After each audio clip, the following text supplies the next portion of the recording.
19च्या जखमा अद्याप भरलेल्या नाहीयेत अशी खदखद अंकिता पाटलांनी व्यक्त केलेली आहे। इंदापूरच्या सभेमध्ये अजित पवारांसमोर त्यांनी ही खदखद बोलून दाखवली। आम्ही युती धर्म पाळणार आहोत, मात्र कार्यकर्त्यांनी खूप संघर्ष केला असंही अंकिता पाटील म्हणाले।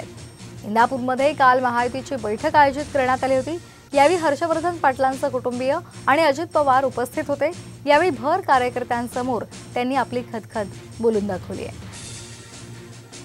महायुतीचं सरकार आहे, महायुतीचा धर्म आपण सर्वजण येणाऱ्या निवडणुकीमध्ये आपण पाळणारच आहोत।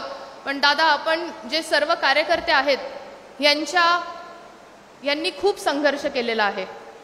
2014 आणि 2019 मध्ये जे काही घडलं दादा, त्या जखमा अजून भरलेल्या नाहीयेत। भरपूर साऱ्या निवडणुकींना आपल्याला सामोरं जायचं आहे। हे करत असताना महायुतीचा धर्म दादा सर्व मित्रपक्षांनी एकत्रित पाळला पाहिजे, अशीही मी आजच्या या कार्यकर्ता मेळाव्याच्या निमित्ताने मी आज एक विनंती करते।